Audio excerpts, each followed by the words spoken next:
Vendredi 4 avril 2025, c'est la 5e sortie de la semaine en ce qui concerne votre émission Le Grand Soir. Le Grand Soir de ce jour, deux sujets vont nous intéresser. Un sujet phare et la mise en bouche. Mise en bouche d'abord, nous parlerons de la présidentielle 2025. Quelle chance pour les partis sans élus, les partis qui n'ont pas de conseillers municipaux, qui n'ont pas de députés, qui n'ont pas de sénateurs, qui n'ont pas d'élus. Comment est-ce que ces candidats ou alors ces candidats-là vont se présenter donc à la prochaine présidentielle? Quelles sont les chances de ces derniers? Mesdames, Mesdemoiselles, Messieurs, dans cette émission, nous allons jeter un regard. Également, notre regard sera jeté sur le sujet phare à l'ordre du jour. Nous parlerons donc du trafic de drogue au Cameroun. À qui profite le crime? Vous le savez, en tout cas, déjà la semaine dernière, nous vous avons proposé ce sujet. Malheureusement, nous n'avons pas eu le temps, vu la grande actualité de la semaine dernière. Mais ce vendredi, nous allons traiter ce sujet. Nous allons donc parler de la drogue au Cameroun, trafic. Comment comprendre ce phénomène-là? Pourquoi est-ce que ça persiste? Pourquoi pourtant c'est pas toléré? Est-ce un business à part entière ou entièrement à part? Mesdames, Mesdemoiselles, Messieurs, dans cette émission, nous allons jeter un regard et nous nous interrogeons à qui profite donc le crime lorsque nous connaissons les conséquences néfastes que peuvent donc apporter la drogue, que peut donc apporter la drogue, n'est-ce pas, dans notre vie. Mesdames, Messieurs, pour en parler des éminents panélistes, ils sont venus d'un peu partout et qui répondent également au profil des sujets. Nous allons commencer par accueillir Dieudonné Tejisse, qui est donc président du PCPDC. Bienvenue. Bonsoir Omba, bonsoir à vos millions de téléspectateurs. C'est un plaisir renouvelé de venir sur votre plateau. Bonsoir aux millions de Camerounais qui nous écoutent. Nous voulons modestement participer à la construction de notre pays avec des propositions concrètes, loin des polémiques et des insultes. Parce que voyez-vous, il y a quelques semaines, il y a eu comme un ensauvagement de la scène politique du Cameroun. Nous voulons moraliser la société camerounaise à l'effet qu'on soit dans les débats, loin des débats de bas de ceinture. Ok. Voilà, merci d'être là cet après-midi encore.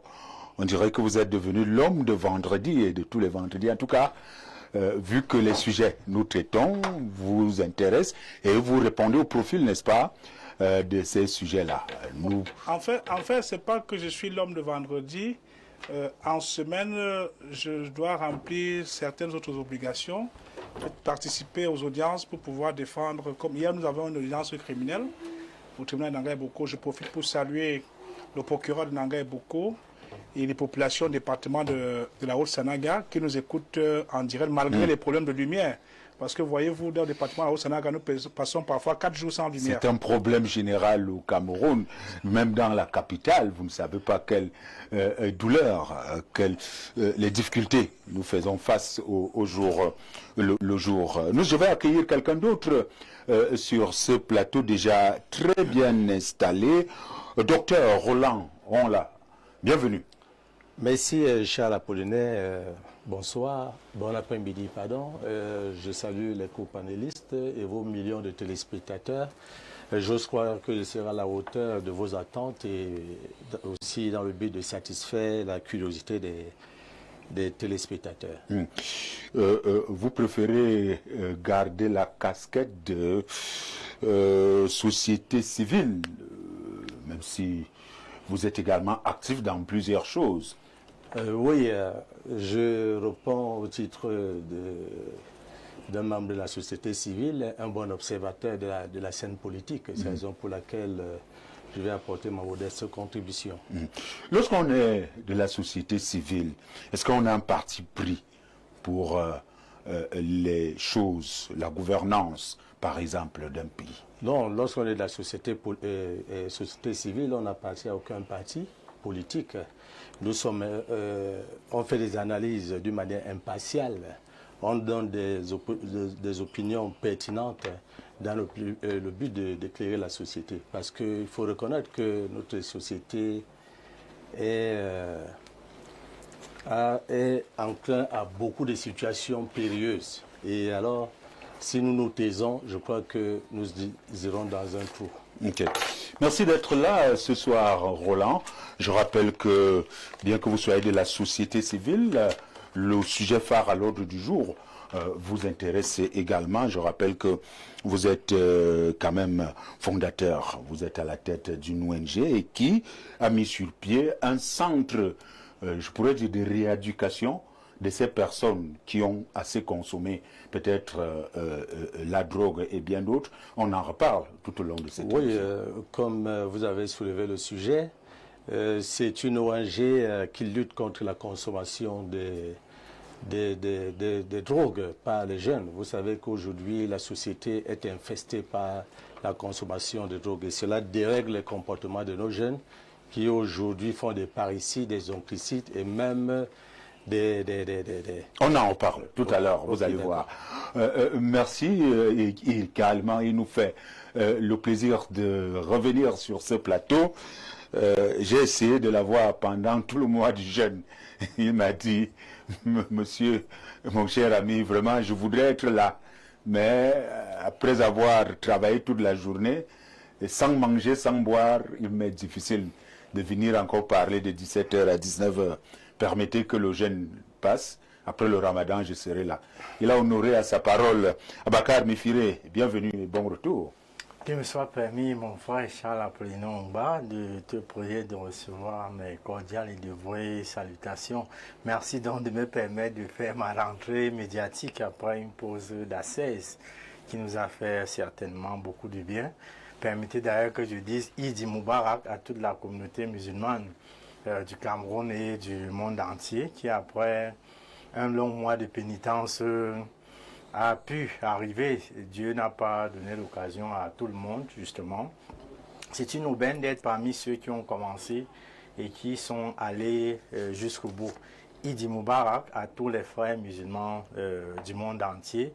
Nous sommes là, justement, davantage pour renouer notre pacte d'amitié avec l'ensemble des téléspectateurs d'Info TV et particulièrement ceux du Grand Soir. Pour qui nous sommes encore là ce soir, parce que nous, on ne cessera jamais de penser que si le Cameroun est une cathédrale, c'est bien tous ensemble que nous allons la bâtir. Société civile, ceux du parti au pouvoir, opposants, observateurs avertis, tout ça, nous allons bâtir le Cameroun ensemble parce que il est utile de faire mourir définitivement la pensée unique dans un monde qui avance. Le Cameroun a besoin de nous tous et nous serons toujours là quand vous nous donnerez l'occasion d'être là. Merci d'être là ce soir. Je vous ai souhaité Barka Dassala pendant peut-être 3 fois. Je peux regarder encore, mais j'attendais ce moment-là, mais j'ai constaté que apparemment vous avez oublié, vous avez eu trop d'invités. Et puis aussi, il faut dire que quand nous étions quelque part dans le septentrion, nous nous habillons un peu de la même façon, mais aujourd'hui, puisque vous avez... C'est une particularité peut-être aujourd'hui. Merci d'être là. Merci encore de me permettre de faire ma rentrée médiatique. Ok. Le 4e invité qui se trouve encore à la salle de maquillage va nous rejoindre d'un moment à l'autre. Full Godfrey du Rassemblement démocratique du peuple camerounais. Mesdames, messieurs, vous faites bien de regarder la télévision. Tout de suite et maintenant, nous allons prendre cette transition et nous allons revenir pour entamer avec la mise en bouche. À tout de suite. Donc, parler d'abord du premier sujet, la mise en bouche, avant, n'est-ce pas, de prendre le plat de résistance présidentielle 2025. Quelle chance pour les partis sans élus, mais quelqu'un me souffle qu'il voudrait dire quelque chose sur le sport, mais on n'en parle pas. On n'en parle pas ce soir. Alors, Dieudonné, vous êtes président d'un parti politique. Vous n'avez pas d'élu à la base, mais vous nous avez déclaré votre candidature sur ce plateau à la présidentielle 2025. Comment allez-vous présenter comment est-ce que vous allez vous présenter véritablement? Est-ce que vous allez emprunter ou alors aller sous le quartier, n'est-ce pas, le contrôle d'un autre parti, ou alors quelle chance pour vous et comment est-ce que vous allez vous présenter? Vous avez posé un thème assez important, à savoir présidentielle 2025. Quelle chance pour les autres partis politiques qui n'ont pas d'élus? Je ne voudrais pas parler de chance, parce que parler de chance, c'est aller jouer le tiercé. L'élection présidentielle est une affaire tellement sérieuse que c'est la rencontre entre un homme, un projet et un peuple.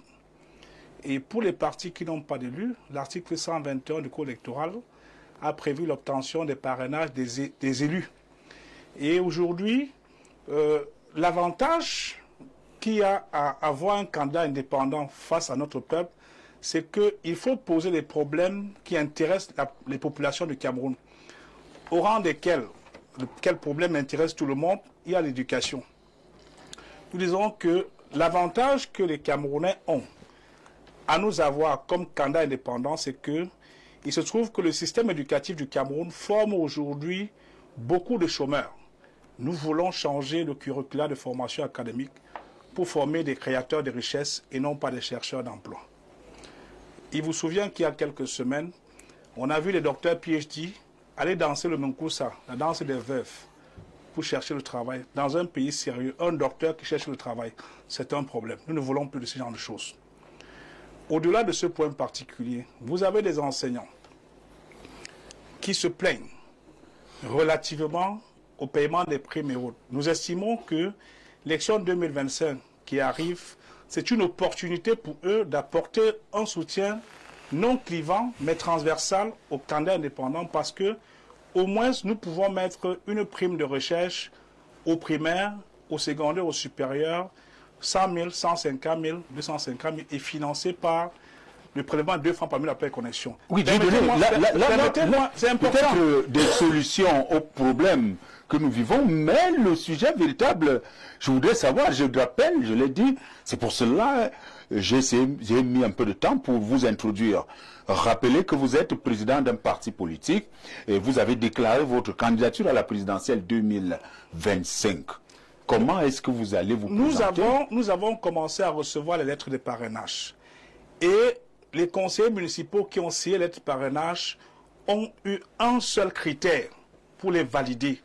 Monsieur le Président, quelle est la solution que vous apportez pour l'emploi de nos enfants?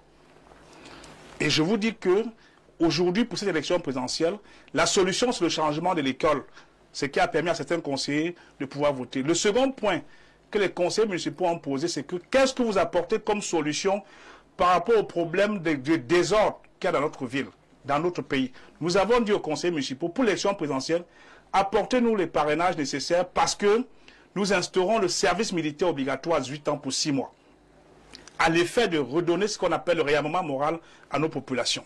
Et permettez-moi, c'est assez important parce que nous parlons là, vous savez... Vous n'allez quand même pas monopoliser la parole.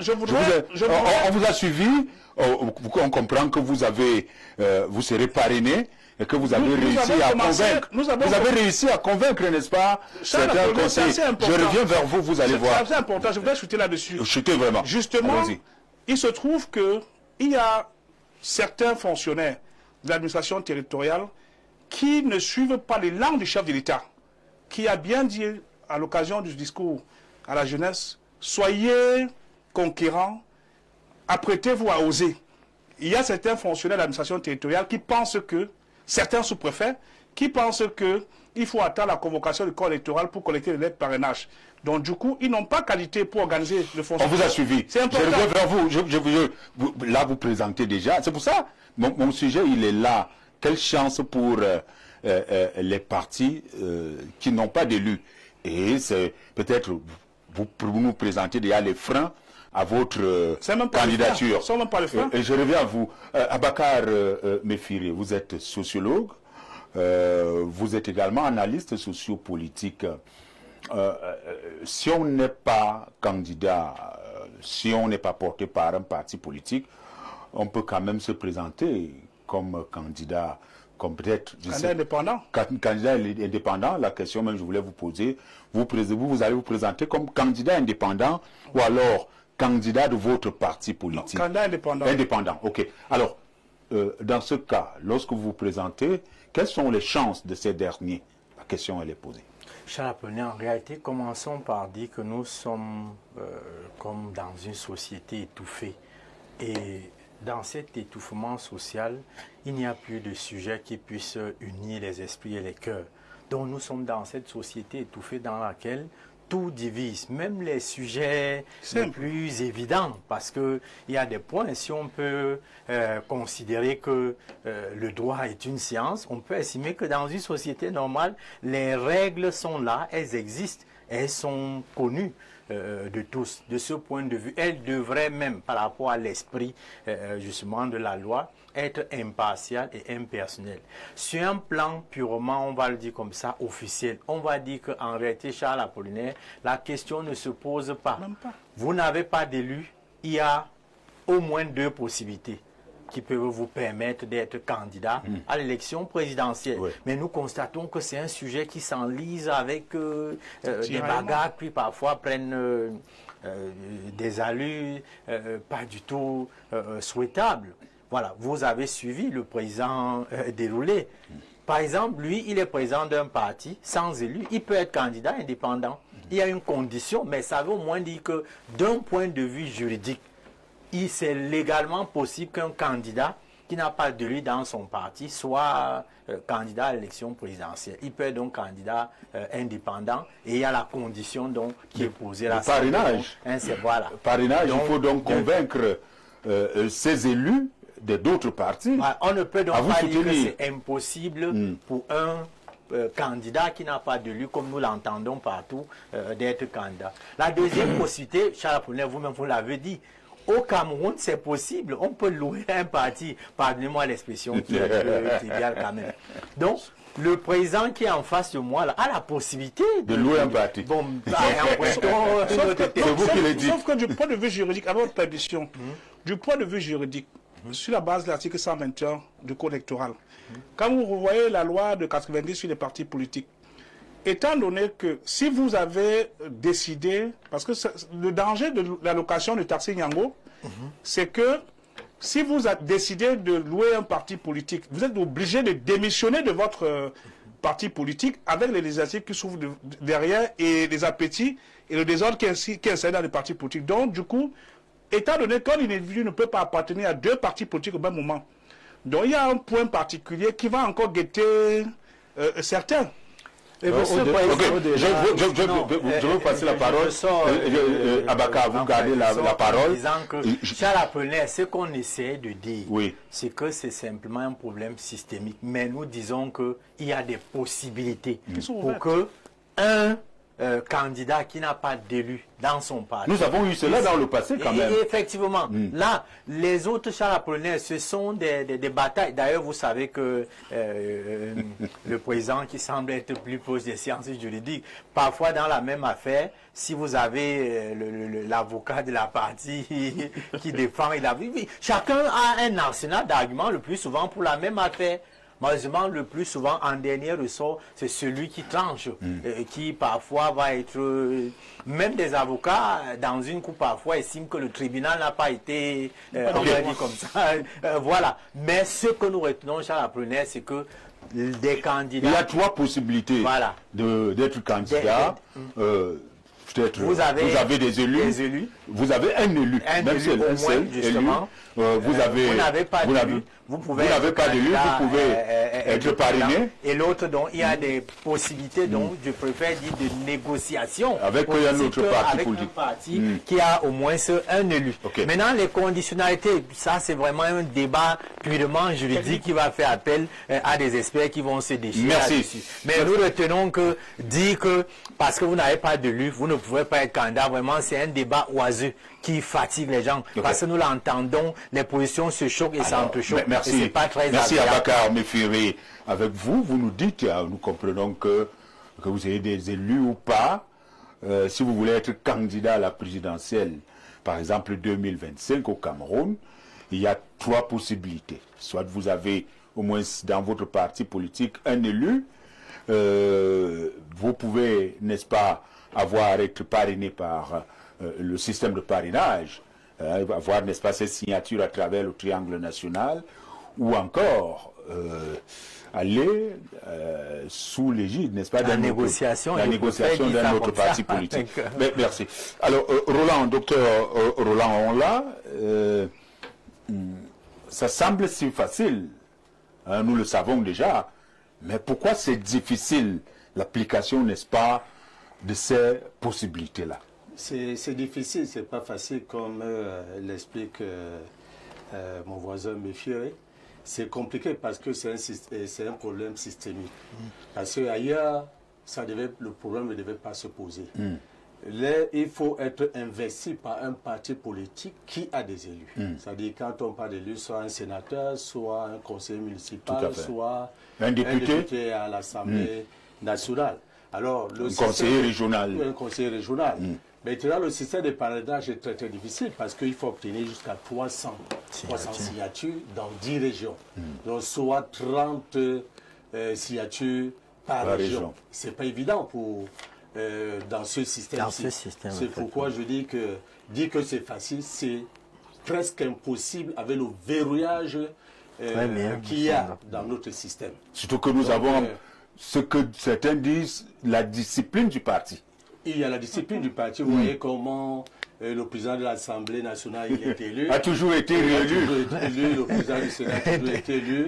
Ne croyez pas que le président qui est en face ira demander les signatures. Pourtant, j'ai commencé à obtenir. Au RDP. On attend que le président aille jusqu'au bout. Ça sera vraiment compliqué. En plus même, lorsqu'il faudrait légaliser ces signatures, vous savez que ce sont les autorités administratives territoriales que les autres. Merci pour cela. Alors, Dieudonné, je reviens vers vous. Comme disait Abaka Mifire, vous-même vous l'avez dit, vous avez commencé à avoir quelques signatures. Pas des signatures. C'est comme vous le dites, mais, des militants du RDPC. Je voudrais déjà... Alors, des élus du RDPC. Charles, je vous pose la question. Des élus conseillers municipaux RDPC, UNDP, UPC, PCRN, SIF. Et il y a les membres de la Chambre de commerce. Chose très facile, hein, normal. Je voudrais saluer, écoutez, mais permettez-moi, je voudrais saluer déjà cette attitude qui est une attitude assez mature. Vous savez, il se trouve que ces élus, au lendemain des présidentielles, vont, pour certains, se représenter devant le peuple. Si les populations de votre localité partagent massivement la vision de Dieudonné Tédissé comme candidat indépendant relativement au problème du carburant, qui est un problème global. Parce que voyez-vous, aujourd'hui, le prix du carburant, tel que c'est pratiqué, vous 140, vous 123 fois. Et permettez-moi, Charles, permettez-moi de m'expliquer. Non, je voudrais que l'on avance. Les conseils municipaux... les problèmes que connaissent les populations, oui. Je voudrais que l'on comprenne ici comment est-ce qu'on peut être candidat sans élu et quelles sont les possibilités et les chances de ces derniers. Le critère des conseillers municipaux, des membres de chambre de commerce qui jusqu'à présent ont donné ces parrainages sont simples. Monsieur le Président, et parfois c'est des heures de discussion pour exposer la vision globale. Vous avez des problèmes particuliers qui engagent l'avenir de notre pays, comme les problèmes sécuritaires. Le changement de la doctrine militaire, certains ont posé la question de savoir quel est votre programme de sécurité. Je leur ai dit que le changement de la doctrine militaire, l'instauration d'un régiment de drones aériens, l'instauration de la doctrine de la guerre préventive et le développement de l'industrie sidérurgique et métallurgique sont des éléments qui permettront à notre pays de se remettre solidement en Afrique centrale et de parler avec autorité. Vous avez aujourd'hui le problème, tout à l'heure c'est un thème qui est à l'ordre du jour. Qu'est-ce qu'on fait pour que les jeunes ne tombent plus sur la drogue? Ils ont posé la question. Je leur ai dit, l'instauration du service militaire obligatoire à 8 ans pour 6 mois est une nécessité. Certains sont allés me demander, Monsieur le Président, moi j'ai beaucoup d'enfants. Je n'ai pas pu mettre un enfant à l'ENAP ou dans un examen. Quelle est la solution que vous avez apportée par rapport à ça? Je leur ai dit, chers conseillers, désormais, il faut publier les résultats des examens et concours par ordre de mérite, y compris ceux qui ont échoué. Donc, du coup, ça va permettre qu'il y ait la méritocratie et qu'il y ait du recrutement des gens pas compétents. Et la solution de Taxi Yango, auquel certains louaient un parti politique et autres, je vous ai dit que quand vous regardez la loi de 90 sur les partis politiques, vous ne pouvez pas appartenir à 2 partis à la fois. Donc même là-bas, la solution de Taxi Yango, on a évoqué les candidats qui ont été parrainés par d'autres partis, sauf qui n'appartenaient pas à une autre formation politique. Donc du coup, aujourd'hui, comme il a dit tout à l'heure, le représentant RDPC l'a dit, on veut une élection apaisée, il ne néglige aucun candidat, que ce soit ouvert et qu'il n'y ait pas de la surenchère, que les candidats soient assez humbles pour se rapprocher des élus, pour obtenir les parrainages et que le ministre Atangandi qui nous écoute puisse demander à ses collaborateurs, certains de ses collaborateurs, pas tous, de s'en tenir uniquement au respect de la loi en termes de légalisation des signatures. D'ailleurs, certains gouverneurs ont pris leur responsabilité pour interpeller les collaborateurs qui ont commencé à mal se comporter. On vous a suivi. On vous a suivi. Dieu donné, je comprends. Hein, vous, même les téléspectateurs, et même les autres panélistes sur ce plateau, étant candidat à la présidentielle, vous anticipez peut-être présenter votre plan d'action. C'est le critère. C'est le critère. Merci. Abakar Mefiri, entendre Dieudonné et entendre également, écouter Full Godfrey, c'est que il n'y a pas de souci du moment où vous remplissez les critères, vous pouvez être candidat à la présidentielle. Je rappelle que les années antérieures, nous avons eu également des candidats libres, indépendants, vous voulez dire indépendants, des candidats indépendants. Mais quand même, ici, il y a quand même, je rappelle que c'est un juriste qui nous dit on ne peut pas appartenir à 2 partis politiques. Lorsque je veux faire allusion à un parti politique, le MRC, qui est là, qui n'a pas de conseiller, qui n'a pas d'élu, et qui compte aller à ces élections, à cette élection présidentielle.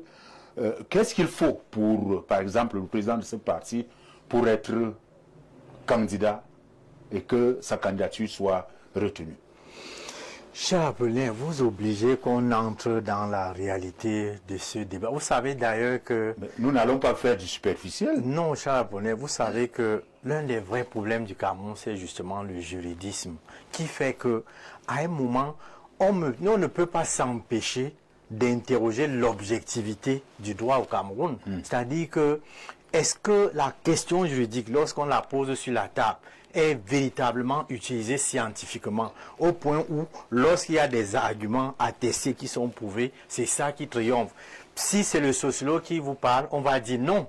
Parce que si vous interrogez les Camerounais, si on se lance dans une étude, vous allez voir que même le système judiciaire dans son ensemble au Cameroun est questionné par les Camerounais. Il y a d'ailleurs comme une crise d'amour entre le peuple et la machine et le système judiciaire en général. Ce qui fait que Charles Apollinaire, je vous dis, c'est peut-être ça qu'il faut comprendre, c'est notre position, que quand vous entendez le président, il faut l'écouter, mais je vous ai dit que vous auriez dû faire un débat entre les juristes. Vous allez comprendre que, rappeler la loi de 97 que le président le fait, nous on l'a fait. C'est-à-dire beaucoup d'autres juristes estiment que c'est Alexandre, vous avez suivi le docteur, on l'a dit.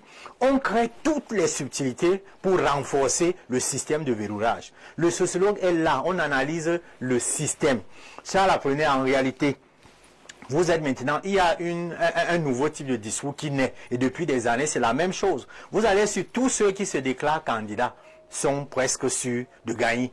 Mais nous savons déjà, nous sommes en sociologie électorale et on peut vous garantir, Charles Apollinaire, les mêmes causes produisent les mêmes effets. Vous allez voir avec le système qui est là, où à l'avance, vous avez des candidats qui vous démontrent que le système électoral est déséquilibré et que le régime gouvernant, qui est un régime de la mémété, qui est un régime perpétuel, refuse toute évolution en termes de négociation pour un consensus. De ce point de vue, Charles Apollinaire, en sociologie électorale, on dit il y a élection au sens scientifique du terme lorsque, avant les élections, les gens débattent sur les idées, parfois avec des vives oppositions, mais à l'issue des élections, ceux qui ont perdu reconnaissent la victoire du gagnant, mais nous disons que nous ne sommes pas dans les débats de cœur. Vraiment, parce que même au président, on peut le dire que donnons-nous rendez-vous au lendemain, du lendemain de la déclaration des résultats, la publication des résultats. On aura le même discours, Charles Apollinaire. En l'état actuel, avec le système qui est là, Charles Apollinaire, nous prenons le risque de vous le dire. Allez chercher Dieu. En l'état actuel, avec l'autre candidat en face, personne ne peut gagner. Vous êtes le premier à être gêné, mais nous le disons en vous regardant droit dans les yeux. Ce qui fait que Charles Apollinaire, ce qui fait que je peux déjà vous rassurer que le lendemain de la déclaration des résultats au camp, vous aurez les mêmes discours. Des gens qui vont estimer qu'il n'y a pas eu élection, il y a eu, comme d'habitude, mascarade. Parce que au départ, le problème est déjà là. Les acteurs, il n'y a pas un minimum de consensus. La question, écoutez ce que le docteur là vous a dit, la question du verrouillage. Si on veut vraiment débattre, c'est vers là qu'il faut aller. Que vraiment, qu'est-ce qu'il faut faire pour la détente politique au Cameroun? Pour qu'il y ait un minimum, on va dire comment, d'union des cœurs et des esprits. Parce que les cœurs, avant les élections au Cameroun, ne sont pas du tout unis. Si vous prenez seulement les acteurs politiques. Et ce qui fait que Charles Apollinaire, je sors par là, puisque vous êtes un peu gêné par nos discours, je sors par là en vous disant que en sociologie électorale, on peut quand même dire, par exemple, pardonnez-moi, qu'il y a eu élection au Sénégal, parce qu'avant les élections, nous avons suivi la tension. Mais nous avons quand même vu qu'au lendemain de la déclaration des résultats, le candidat d'en face était pourtant aussi, qui soutenait un gars, a reconnu et a félicité. Je peux donc vous dire que ce qu'on peut considérer, parce que c'est aussi un autre débat, dès qu'on suit le président en face parler, les gens vont questionner, est-ce que celui-là même c'est un vrai opposant? N'est-il pas un parti satellite du système? C'est comme ça que ça se passe chez nous. Donc au lendemain de la déclaration des résultats de Charles Apollinaire, il y aura des contestations, comme toujours, et le sociologue spécialisé dans les questions électorales va vous dire qu'il n'y a pas d'élection parce qu'il y aura toujours et toujours des contestations. Ok. Je rappelle à Bakar Mefire, je suis journaliste, simple modérateur de cette émission, vraiment appartenance à tel ou tel autre parti politique, pas du tout, je ne suis aucunement gêné, je vous ai invité ici pour vous exprimer et pour, n'est-ce pas, édifier les Camerounais à ce niveau. Docteur Ongla, et d'ailleurs vous voyez... Vous pensez que les gens vont dire que vous êtes sympathisant? il y a les acteurs, nous avons un acteur en face, mais vous savez qu'il y a de nombreux sympathisants. Même certains candidats sont des sympathisants. Ok, nous y reviendrons, hein, peut-être qu'est-ce qu'il faut pour une élection transparente, et qu'à la fin, que tout le monde accepte, qu'il n'y a plus peut-être pas de pénalty tiré et anticipé, et ainsi de suite. Les faits sont sacrés. On verra bien. Rendez-vous tout simplement. Tout simplement. Docteur, on l'a maintenant, franchement. Acceptons que ces différents candidats, la candidature de Dieudonné sera acceptée, il sera candidat, il sera sur le terrain. Quelles sont les chances de Dieudonné face aux autres qui ont quand même des élus qui existent depuis longtemps? Ces chances, honnêtement, je ne voudrais pas faire... c'est un exemple parmi tant d'autres. Oui, ces chances comme les chances des autres qui veulent se porter candidat comme candidat indépendant sont moindres. Parce qu'on connaît, je vous ai dit, que tout est verrouillé. C'est extrêmement difficile.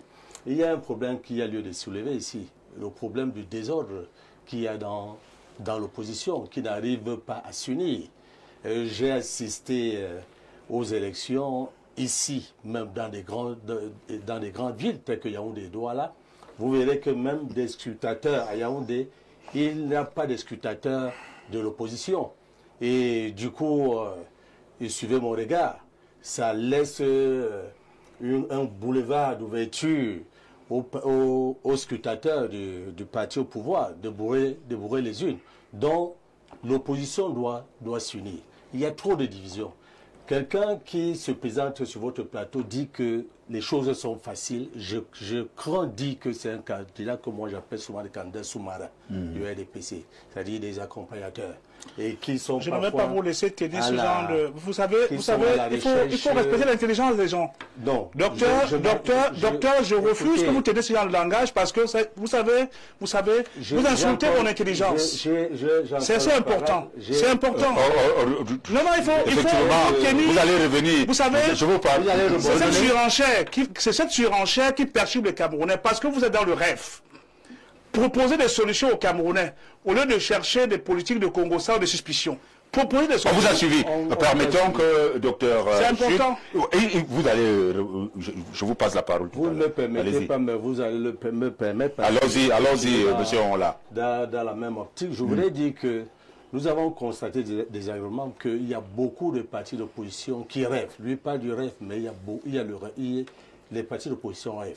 Il est question que ces partis s'unissent. Vous voyez, quand vous faites la lecture des réactions des opposants aujourd'hui, ils se tirent les balles entre eux au lieu de s'unir. Et c'est désagréable de les voir sur des plateaux s'insulter à quelques mois des élections. Donc il y a bon, je ne m'adresse pas directement à lui. Il est jeune, il est plein d'avenir, mais je peux le conseiller de voir ses aînés qui sont passés avant lui, de causer avec eux, de leur dire, de faire au moins une plateforme qui va unifier, leur force. Ok, on comprend par là. Et comme je l'ai dit, c'est un exemple parmi tant d'autres. Son analyse n'était pas visée exclusivement. Je l'ai trouvé trop vexé. Non, je suis sportif. Oui, alors vous comprenez donc. Et c'est ce que j'ai dit, c'est un exemple. Dans un environnement très très compliqué. Oui. Et c'est vrai, moi j'encourage des jeunes comme lui qui veulent changer la situation, mais il y a beaucoup à faire. Parce que vos aînés ont verrouillé le système. Vous avez dit. Vous l'avez dit. Pour dire qu'en réalité, quand moi j'écoute le candidat en face, vraiment, en réalité, japonais, je suis rassuré de savoir que contrairement à une construction sociale qui est faite au Cameroun, qui laisse croire que sans un homme, et peut-être ceux qui sont autour de lui, rien n'est plus possible. Quand j'entends, il a parlé de l'intelligence, la grandeur de l'intelligence, le développement, nous comprenons qu'il y a des possibilités que donner le Cameroun au candidat qui est en face ça. Je vous assure, par exemple, bien que ce que j'ai écouté ce soir, que si c'est fait, on peut avoir un changement possible. Mais là où, japonais, il faut accentuer le débat, c'est la question du système. Que vous voyez là, c'est Angélique de suivre le candidat. Je vous ai compris. Je vous ai compris, Abakar. Je vous ai compris. Vous serez invité. Vous avez un grand merci à vous. Merci à vous. Je vais prendre quelques réactions pour calmer d'abord. Non, je suis calme. Vous calmer. Hein? Vous savez que débat sans combat. Non, vous aurez la parole. Nous sommes en train de sortir, monsieur Foul Godfrey. Quelques réactions reçues. Bonsoir aux panélistes. La loi électorale ne parle pas des élus, mais des représentants à des différentes chambres. Exemple, un sénateur nommé n'est pas élu, mais siège au Sénat et un parti ayant un sénateur nommé peut présenter un candidat à l'élection présidentielle. Exemple, l'UPC. Hein, Jean-Pierre Tefonu depuis l'Allemagne. Je crois que c'était très important. C'est pas tout simplement les partis qui ont des élus, mais quand même qui ont des représentants. C'est-à-dire même à l'Assemblée nationale, même un sénateur élu, nommé, même un sénateur nommé, je voulais dire, peut également vous favoriser, vous permettre, n'est-ce pas, de vous présenter à l'élection présidentielle. Bonsoir à vous en studio. Très belle émission, vraiment, très belle analyse du sociologue.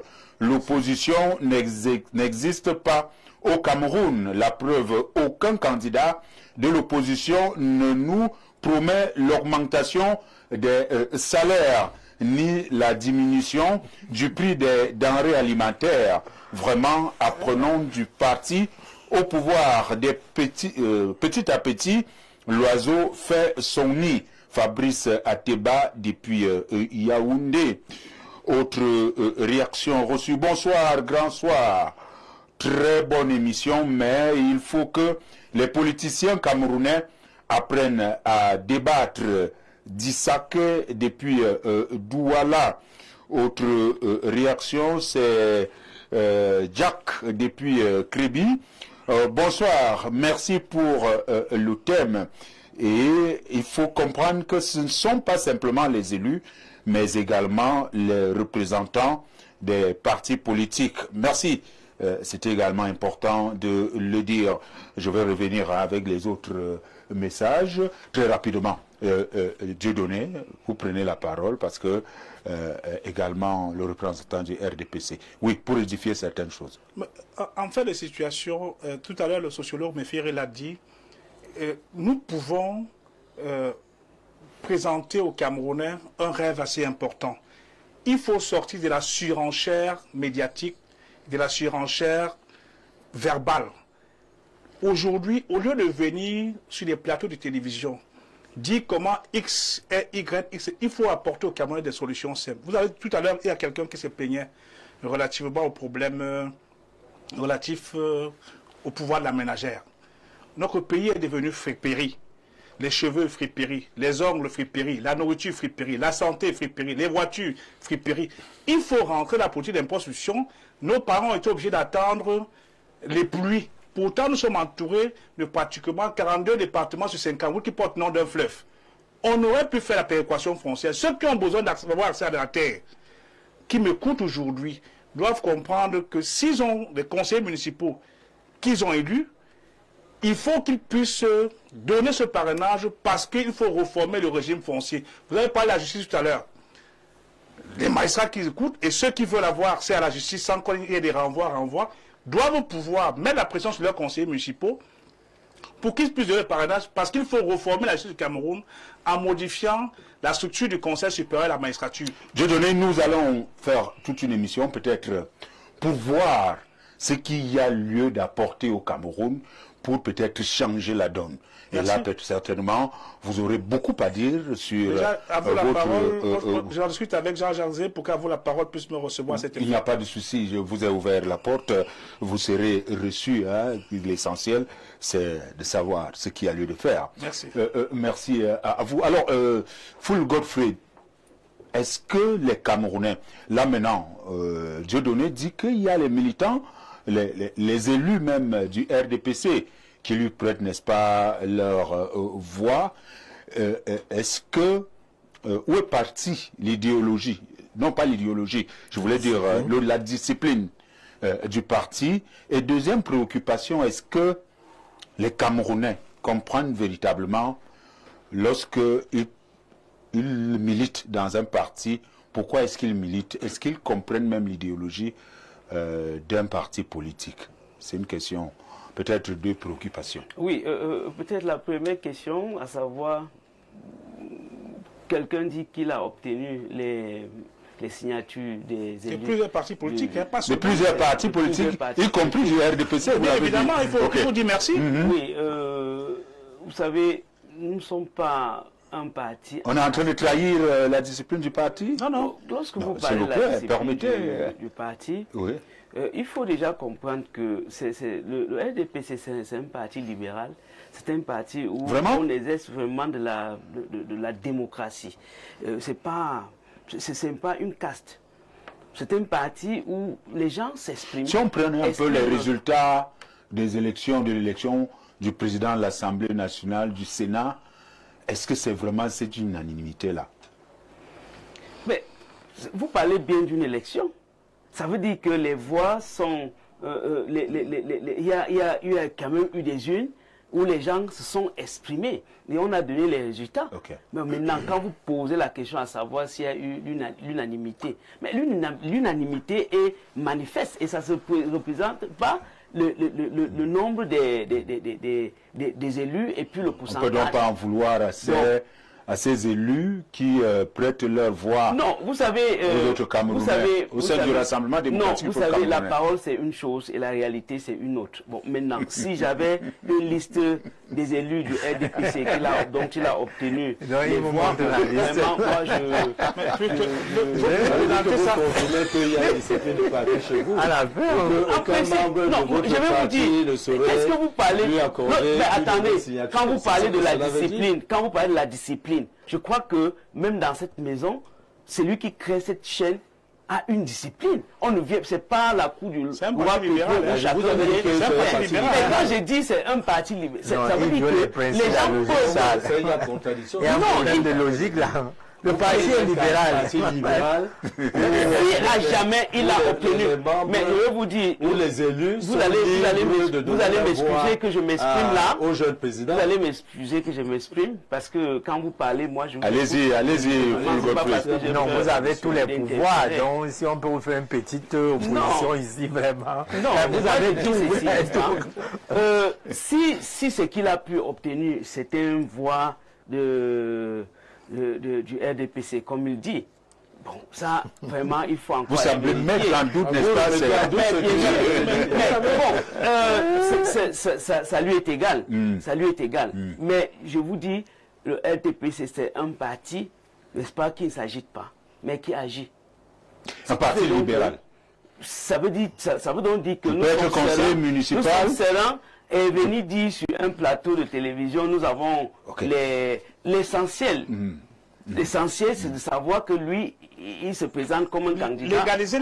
Légaliser les parrainages. Qui légalise? Vous savez... Qui légalise? C'est vous qui nommez les sous-préfets. Nos autorités. Laissez les sous-préfets légaliser les parrainages. Vous savez, moi je l'ai... Laissez les sous-préfets légaliser les parrainages. C'est à mon diffusion. Moi j'ai dit ceci. Ils écoutent. Qu'il soit, qui se présente comme candidat. Et j'ai dit ceci au début de mes propos, que nous ne négligeons aucun candidat. Même si vous êtes candidat d'un parti et vous n'êtes que l'unique membre de ce parti, nous ne vous négligeons pas. Nous partons aux élections pour gagner. Nous ne partons pas aux élections pour aller jouer le... Non. J'ai dit autant de partis politiques, autant de stratégies pour nous, pour pouvoir gagner. Et une fois que vous êtes déclaré candidat au présidentiel, vous avez les mêmes chances que les autres partis et nous ne négligeons aucun candidat. Merci. Merci à vous. Nous allons prendre quelques réactions avant de sortir. Belle intervention de Méfir et Abakar. Nous sommes dans un système verrouillé. Il serait impossible pour les candidats uniques de prospérer. Il faut qu'ils misent. Le message n'est pas allé jusqu'à la fin.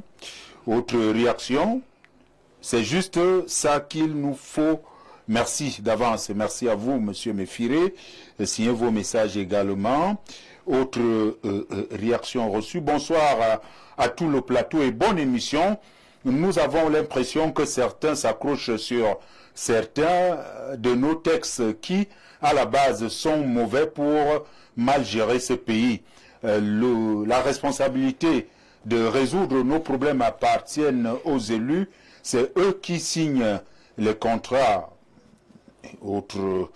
Je vais aller, autre réaction. Bonsoir à tout le plateau et bonne émission. Nous avons l'impression que, je crois que c'est un autre message qui a glissé, ou alors qui s'est glissé. L'opération d'enlèvement, je crois un autre message. Je crois que nous allons passer à l'autre. Nous irons au message WhatsApp, espérant que ce sera la bonne... bonsoir au panel. Je pense que nous avons un ministre de l'administration territoriale qui veut mal encadrer. Non, je ne veux pas. Ne me mettez pas quand même dans cette situation-là. Hein, c'est pas du tout. C'est pas agréable. Bonsoir, mes aînés. Le débat actuel doit tourner autour de l'idéologie plutôt que de la personne. Les projets. L'idéologie, on verra ça prochainement. Autre réaction. Bonsoir à vous sur le plateau. Très beau thème ce soir. Je prie ces messieurs du RDPC. Est-ce qu'il écoute les murmures des Camerounais dehors? Le peuple a soif du changement. Voilà tout ce que nous voulons. Même si c'est un artiste musicien qui prend tout sauf le RDPC. Merci, bonne émission à vous. Thierry de Mokolo à Yaoundé. Autre réaction reçue. Bonsoir, monsieur. Je suis Christian depuis Douala PK17. J'apprécie beaucoup le discours du docteur Onla. J'ai 37 ans et j'aimerais être candidat à la présidentielle 2032.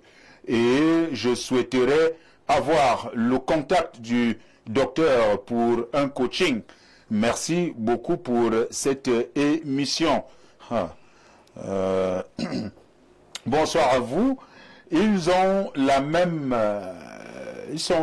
car c'est la détermination et l'engagement pour un pays meilleur qui peut changer la qualité des personnes au pays, dont propose des solutions adaptées aux besoins du pays. C'est juste ça qu'il nous faut. Merci d'avance, Yaya Modu depuis Garoua.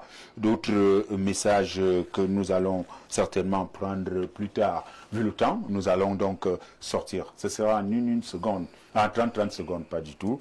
30 secondes pour passer, n'est-ce pas, la transition. Abakar Mifire, quelle chance pour ces candidats sans élu? Non, 30 secondes. Pour être gentil, je peux dire que pour les candidats sans élu et pour les candidats de l'opposition en général, Charles Apollinaire, je leur donne à peine 10% de chance sur la base des réalités socio-culturelles et tout ce qu'il y a comme réalité qui sont les nôtres. Nous sommes à la veille d'une élection. L'environnement politique que nous connaissons a pratiquement les mêmes problèmes. Sur le plan qualitatif, un travail n'a pas été fait. Pas parce que les forces en face n'ont pas la force ou bien l'intelligence de le faire, mais parce que le système perpétuel qui est en place a justement, sur la base de ce long règne, mis solidement les bases du verrouillage et cela devient extrêmement difficile. D'ailleurs, parmi les éléments du verrouillage, il y a justement ce que le docteur, on l'a appelé la logique de l'opposition. Vous êtes dans un contexte difficile où on a pratiquement tout verrouillé, mais on réussit encore à vous diviser. Charles Apollinaire, vraiment 10% de chance pour être un peu gentil. Est-ce que c'est pas dur, ça, Dieudonné? 10%, c'est l'analyse du sociologue. Ce n'est pas dur. Vous savez, aujourd'hui, les Camerounais veulent savoir... Vous êtes donc conscient que vous allez en victime résignée? Écoutez, les Camerounais veulent ce qui pose des problèmes auxquels ils font face tous les jours. Il y a quelques semaines, Yaoundé était devenu Ebola Koun. Ils veulent savoir comment on apporte des solutions pour la poubelle. Et donc, du coup, dire que 10% de chance, c'est juger un canard qui nage dans l'eau. Vous savez, quand le canard nage dans l'eau, vous ne connaissez pas la longueur de ses pattes. Et ce pays a la capacité de se soulever dans une dynamique nouvelle en créant un rêve nouveau. Nous allons aller à cette élection. On va apporter aux Camerounais des solutions qu'ils attendent pour que désormais l'indiscipline, le désordre là s'arrête. Okay. D'où le service militaire obligatoire à 18 ans qui a instauré pour le réarmement moral. Merci. Je souhaite que vous fassiez d'abord le tour du Cameroun. Hein. Je l'ai fait sans vous savez que votre candidature soit retenue. Il faut 30 signatures par région. Nous avons des candidats déclarés. Permettez. Vous savez, il y a les membres de la Chambre de commerce également qui signent, hein, et l'agriculture. Parce que cela semble perdu de vue. Donc, il est important aujourd'hui d'apporter des solutions. Les hommes d'affaires, il y a des problèmes de route, il faut apporter des solutions. On vous a suivi, Dieudonné, merci. Et c'est pourquoi nous sommes candidats. Merci. Foul, le RDPC reste serein, même si vous dites, comme vous dites que tout le monde a les mêmes chances au départ. Oui, je crois que je vous ai bien dit ici, l'agitation ne rentre pas dans notre vocabulaire. Nous agissons, nous ne nous agitons pas. Et une fois comme je l'ai dit à l'entame de mes propos, une fois qu'un candidat est déclaré éligible pour l'élection présidentielle, il présente les mêmes chances que les autres. Parce qu'il ne faudrait pas faire croire aux gens qu'il y a une élection qui est gagnée à la base. Non, c'est à l'arrivée. C'est le comptage des voix qui permet de déclarer. C'est-à-dire que c'est l'expression de la volonté du peuple qui décide et qui dit voilà, c'est lui qui porte notre destin. Donc, ce qui fait donc que, je dis, nous au RDPC, nous ne négligeons aucun candidat et nous ne donnons pas l'impression à un candidat qui ne peut pas. Tous ceux qui peuvent, qui osent. Il faut oser. Merci. Vive, on pourra dire vive la démocratie. Bon là, tu as réussi à nous faire rire. Je voudrais dire aux opposants qu'on ne débarque pas un pouvoir qui a mis 40 ans comme ça. Il est question qu'ils solidarisent leurs efforts, qu'ils s'unifient, parce que divisé, on est faible, mais unis, on est fort. Donc, dans le contexte actuel, c'est très très difficile parce que le pouvoir en place a verrouillé tout le système. Il est hyper difficile pour les opposants de le faire tomber. Donc, il n'est pas question ici de faire seulement des discours. Le jeune candidat a des très bons discours. Il a des grands projets. Moi, je l'encourage. Mais seulement, il faut aller sur le terrain. Et sur le terrain, vous devez vous unir. On ne peut pas battre le pouvoir en place avec le système que moi je connais. Ça, je continue à le dire. Le représentant du RDPC, bon, lorsqu'il parle, il est bien assis. Il sait comment les choses se passent de son côté, là, il est serein. Mais moi, je dis encore mon jeune frère candidat qu'il faudrait bouger les lignes en allant rencontrer les aînés. Parce que quand on suit les réactions des opposants aujourd'hui, à 5 mois des élections, vraiment, j'ai frodo.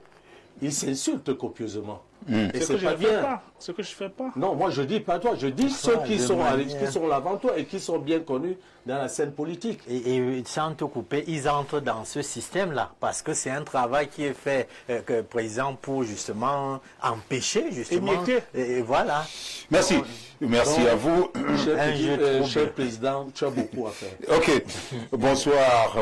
Vraiment, arrêtez de nous faire croire ce qu'il n'y en a pas. Vous n'avez aucune représentation à la base, mais vous voulez être des présidents. C'est sûrement un sous-parti d'un parti. Signez votre message. C'est pas parce que... Est-ce qu'il peut répondre à cette préoccupation-là?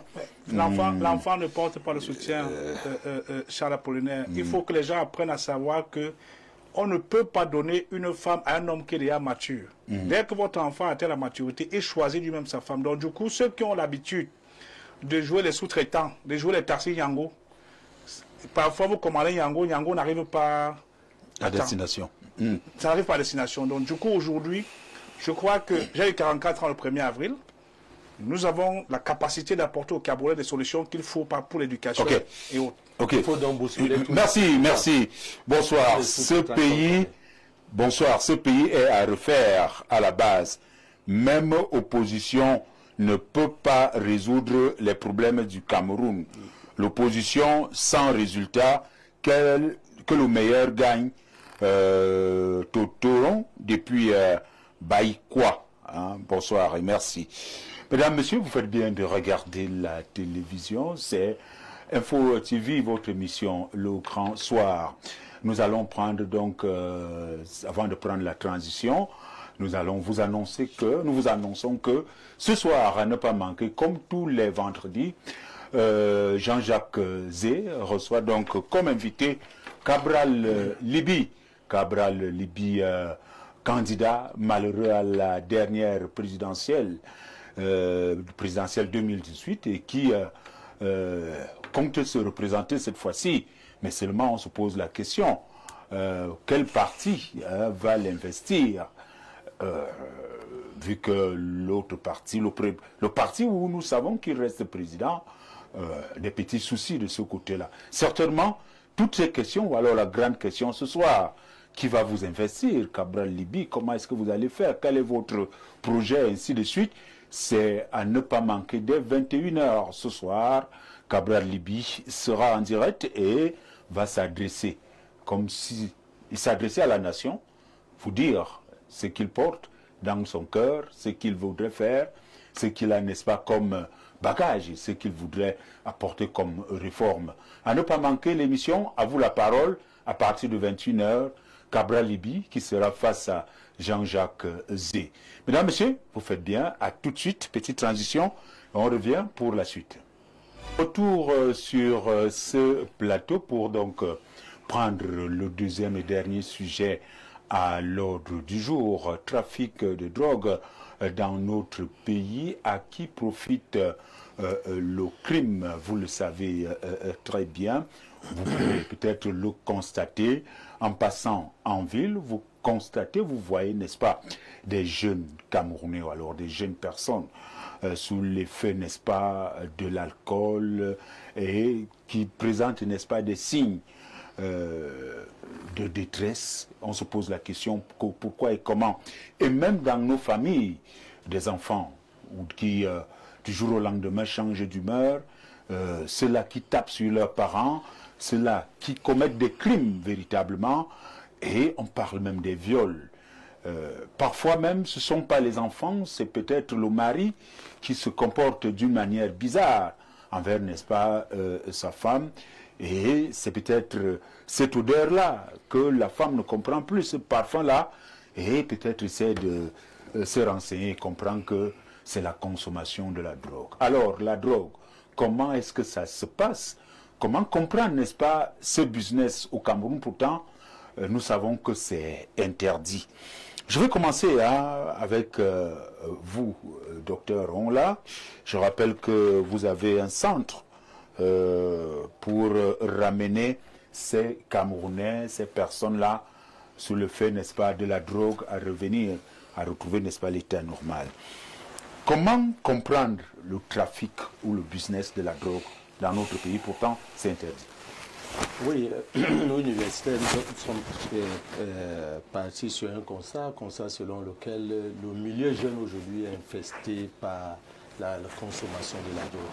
Il est très difficile aujourd'hui de compter 10 maisons sans qu'on ne trouve un enfant qui est addict à la drogue.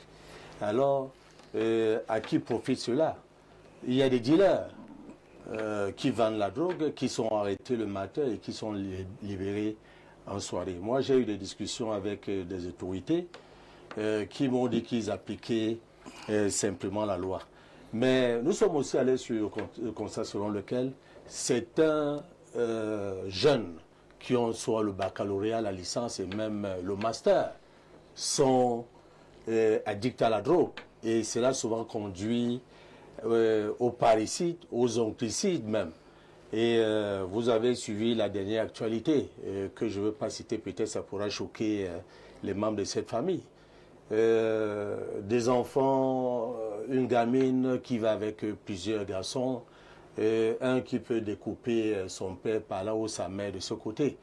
Et nous avons jugé utile de créer une ONG Amana Solidarité qui est située à Leboudi et avec des murs élevés de plus de 4 mètres de hauteur, avec un service de sécurité, avec des psychologues, des sociologues, des addictologues et les spécialistes de santé mentale qui ont pour but de freiner, d'empêcher ces jeunes de continuer à se droguer. Okay. Parce que c'est inutile d'envoyer les jeunes, parfois, qui sont nouvellement entrés dans la drogue en prison, parce que quand ils en sortent, ils deviennent encore plus que dangereux.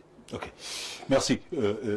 Nous allons revenir en profondeur, hein, peut-être sur le centre, mais quand même d'abord, la question du trafic de drogue. Je veux m'adresser à un sociologue, le sociologue sur ce plateau. J'ai vraiment insisté que vous soyez là. Hein. Je rappelle qu'en ce moment, vous devrez être en train de faire autre chose. Je vous ai dépêché, n'est-ce pas, de l'amphithéâtre pour être ici. Comment comprendre le trafic de la drogue dans un pays dont la drogue est interdite? Charles Apollinaire, cette question permet justement d'établir clairement que si vous voulez comprendre le phénomène du trafic de consommation de la drogue, il faut établir les responsabilités à 3 niveaux. Le premier niveau qui répond directement à votre question est le niveau macro-social.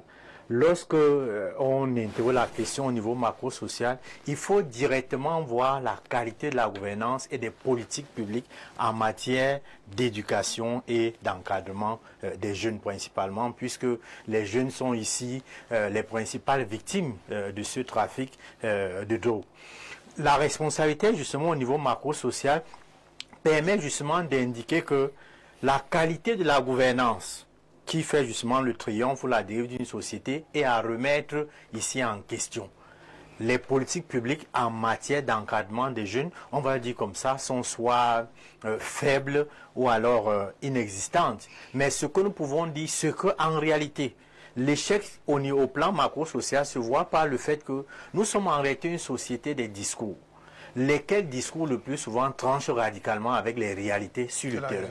Quand vous allez suivre les hauts responsables, Charles Apollinaire, s'ils vont vous donner la parole au ministère de la Jeunesse et à toutes les autres sectoriels qui interviennent justement dans l'encadrement et la formation des jeunes, vous allez voir que tout est correct. Si vous allez même, nous avons un juriste en face, interroger les lois, vous allez voir que même là-bas, il y a comme une magie des textes. La magie des textes s'exprime par le fait que les lois existent, elles sont parfois très bonnes et très belles, mais sur le plan de l'application, il y a un problème. Parfois, il y a comme une anomie, les textes existent, on ne les applique pas bien, ou alors on les applique à tête chercheuse. Cela, vous avez suivi le regard du docteur, on l'a tout à l'heure. On va vous dire, Charles Apollinaire, vous avez posé la question qui est claire. Comment expliquer que dans un pays où il établit clairement que la consommation de la drogue est une déviance, et peut-être même l'une des premières déviances, que le trafic se fait pratiquement à cœur ouvert, et justement à ciel ouvert. Charles Apollinaire, il faut comprendre que quelque chose qui est interdit, comme la drogue, si elle arrive à circuler au Cameroun, ça veut dire que justement il y a des passerelles. C'est-à-dire que cela n'est pas possible sans, on va dire comme ça, des hauts dirigeants, sans peut-être indexer. Nous savons, par exemple, au niveau des frontières, s'il n'y a pas une porosité du fait de la responsabilité de ceux qui doivent permettre que toutes les règles s'appliquent. Par exemple, on va vous dire, l'une des formes des drogues qui attaquent violemment les jeunes aujourd'hui, pour ne pas choquer, comme a dit le docteur, on l'a, certains types de comprimés entre facilement au Cameroun, alors que nous suivons tous les jours. Vous suivez, c'est le ministère de la Santé qui prend la parole pour dire que telle chose est interdite et démontrer comment on lutte violemment. Mais quand vous êtes à la poste centrale, vous voyez le sociologue sur le terrain, comment les jeunes sont victimes, justement. Parfois, nous avons des quartiers ici. Nous avons suivi même des artistes qui ont eu des grands titres au Cameroun, chanter en montrant que si vous voulez telle forme de drogue, voilà là où on trouve ça. Si vous voulez plutôt le moins fort là, voilà là où on le trouve. C'est aujourd'hui célébré à longueur de journée, Charles Apollinaire. Vous êtes assis comme nous avons parfois l'habitude. Après une émission comme celle-ci, vous êtes en train de faire l'après-émission. Des jeunes sous le fallacieux prétexte que, on dit comment, on ne s'attaque pas à un style culturel au Cameroun. Mais nous le voyons, Charles Apollinaire. Des jeunes qu'on appelle les mboléeurs, Charles Apollinaire. Tout le monde observe que ces jeunes font souvent ça sous le coup de la drogue. Beaucoup ne se cachent pas d'ailleurs. C'est parfois, voilà. Nous avons dans un suivi la guerre entre deux hautes autorités, c'est-à-dire le ministère de la Santé publique d'un côté et quelques éléments des forces de l'ordre qui ont empêché à la brigade du ministère de la Santé publique de faire un travail qu'ils essayaient de faire pour empêcher la consommation de la chicha, qui est justement l'une des formes de drogue aujourd'hui les plus répandues. Les gens ne veulent même pas qu'on en parle. Donc, Charles Apollinaire, la première responsabilité, vous l'avez dit, si le trafic de drogue se fait, c'est parce qu'au plan macro-social, il y a un échec des politiques publiques. Il y a comme une flexibilité qui fait que les lois sont là, on ne les respecte pas parce qu'il y a beaucoup d'interventions. C'est le business, je ne veux pas le dire Charles Apollinaire. Nous avons des écrits, des productions scientifiques qui attestent que certains hauts gradés, des hautes personnalités, vraiment comptent le trafic de drogue dans leur business qui les fait être différents des autres Camerounais au mépris justement des jeunes, de l'éducation et de la formation. Voilà. Pour ne pas se focaliser sur le niveau macro-social, disons qu'il y a une responsabilité au niveau méso-social, le moyen, les institutions. Comment devient-on censeur, surveillant général, proviseur, directeur d'école pour gérer une école et savoir qu'il s'agit des jeunes, qu'il faut les protéger parce que, comme on dit, ils représentent l'avenir en puissance de la nation. Mais nous allons voir qu'au niveau des moyennes institutions également, il y a un problème au niveau de la gestion parce que de manière générale, nous l'avons dit, le système lui-même a déjà un problème. Nous avons par exemple dit qui devient surveillant général dans un pays comme le Cameroun, qui devient directeur d'une école, pour savoir est-ce qu'en termes de levier, des outils, des instruments justement pour l'encadrement des jeunes, le plus souvent tout cela est réuni pour faire face justement à cet élément de destruction qu'est la drogue. Et la dernière responsabilité pour dire que nous ne sommes pas en train de nous focaliser sur une catégorie d'acteurs, c'est le niveau micro-social. Au niveau micro-social, il faut voir que collectivement, peut-être que la société, elle a échoué. L'éducation de nos enfants commence dans les familles. Nous constatons que la famille qui est la première instance significative de socialisation aujourd'hui, du fait peut-être du contexte de précarité existentielle suffisamment avancé, du fait de cette ouverture du monde qui fait que le capitalisme barbare, sauvage et inhumain nous a attaqués violemment. On constate que dans la plupart des familles, à un âge très bas, les enfants sont déjà exposés parce que le père est sorti à 4 heures parfois, la mère est partie aussi vers 5 heures et l'éducation des enfants est abandonnée. Justement entre des agents de socialisation secondaire, les smartphones, les médias, les réseaux sociaux, là où les enfants justement peuvent tout copier. Donc l'échec également est au petit niveau qui est celui, le niveau de la famille, où justement les parents, on va le dire, ont les yeux fermés, adoptent un modèle de socialisation qui ne cadre pas avec nos réalités et finalement les enfants qui représentent une catégorie sociale fragile sont exposés justement à ce phénomène du trafic de drogue. Ok, merci à vous. Vous chutez en disant certainement que les responsabilités sont partagées tant des gouvernants que des gouvernés. Ce qui fait peut-être plaisir à M. Foul sur ce plateau. Je reviens, ma grande préoccupation, c'est qu'un pays où c'est interdit, n'est-ce pas, de consommer de la drogue, comment est-ce que le business de la drogue se porte aussi bien? Il y a quelques années, cette autre boisson dont on appelait le Dontol était interdite. Aujourd'hui, ça se consomme. Avec tout ce qu'il y a comme whisky en sachet. Avec tout ce qu'il y a comme whisky en sachet. Nous allons mettre ça de côté quand même. Nous allons rester sur la drogue. C'est tout la drogue. Qui sont les véritables consommateurs de la drogue? Comment comprendre ce business-là qui fonctionne à merveille dans un pays, la drogue interdite? Oui, partant déjà du thème qui voudrait qu'on sache à qui profite le crime. En principe, un crime... Nous allons chuter par là. Oui, j'ai dit le crime n'a jamais profité à quelqu'un parce que déjà c'est un phénomène négatif.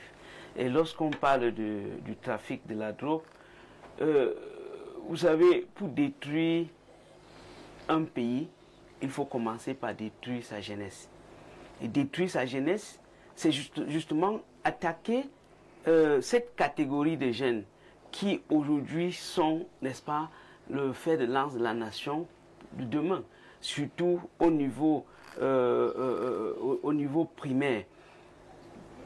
Regardez ceux qui consomment cette drogue aujourd'hui. C'est beaucoup plus les jeunes dont l'âge varie entre parfois 10 à 20 ans. Mais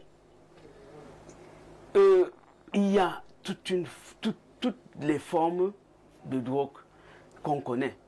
Mais maintenant, la dernière, j'ai découvert le caillou. Oui. Le caillou. J'ai la taille. Je crois que lui, il a fait mention de quelque chose qui était très, très intéressant. Il y a un un désengagement de la responsabilité, que ce soit parfois au niveau des institutions chargées de l'éducation de ce jeune. Je veux dire, par exemple, au niveau des lycées, je crois qu'il y a eu un temps où le ministre des enseignements secondaires a essayé de demander qu'il soit installé dans chaque établissement des caméras de surveillance au niveau des latrines. Parce qu'effectivement, c'est là où toutes ces choses-là se passent et qu'il y ait une surveillance, une fouille minutieuse. Est-ce que je veux pas, quand même, est-ce que c'est pas là, comme dirait quelqu'un, comme tu viens de tenir le serpent au milieu, ce sont des victimes, même ceux-là qui viennent vendre cette drogue-là, parce qu'en réalité, il y a un responsable. Il y a un responsable, ou les responsables, ceux-là qui font venir cette drogue-là au Cameroun. Est-ce qu'on la fabrique ici? Si oui. Qui ont ces usines-là? Où est-ce qu'on fabrique? Oui, on a toujours eu à traquer, mais je crois que ça a toujours été présenté. On traque les petits vendeurs-là, les petits débrouillards. C'est pour ça que je dis eux-mêmes, ils sont victimes du système. Vous savez, lorsqu'on parle du système... Je voudrais qu'à la base, cette drogue qui nous vient d'ailleurs et qu'on retrouve au Cameroun, où est-ce que ça passe? Comment ça passe? La douane. Tu attends que c'est le RDPC qui vous dise par où ça passe. Écoutez, non, je suis pas mal à l'aise. Je crois que c'est quelque chose qui nous concerne nous tous. Voilà, et lorsque le sociologue parle du fait que lorsque vous faites un peu de tout au niveau de l'avenue Kennedy, vous trouvez ceux qui vendent. Mais vous savez, l'un des principes, c'est la collaboration avec les forces de l'ordre. Il faut dénoncer. Il faut procéder par la dénonciation. Il faut dénoncer si vous constatez que... Parce que je n'ai pas vu une seule fois qu'on a eu à présenter ceux qui se livrent à ces genres d'activités de trafic de drogue. Donc, parce que c'est quelque chose qui détruit la société à la base. Et nous tous, ça ne devait pas être la chose de quelqu'un comme si... lorsque vous me posez la question, c'est comme si... oui, je savais exactement où est-ce que cette drogue-là vient et que je crois que le RDPC, c'est un parti politique composé, n'est-ce pas, des Camerounais qui sont en même temps des parents et qui vivent au quotidien ces effets négatifs de la drogue. Et on ne peut pas savoir que telle personne est un acteur trafiquant de la drogue et on ne le dénonce pas. Il faut le dénoncer. Parce qu'au Cameroun, il y a suffisamment de lois qui condamnent et qui, n'est-ce pas, sont là pour appliquer et appliquer à ceux-là qui, n'est-ce pas, se livrent à ces genres d'activités. Vous avez parlé de la loi. Nous allons passer la parole à un homme, même s'il est un homme politique, il faut dire à la base, qui est un homme qui applique le droit et qui a appris cela à l'école.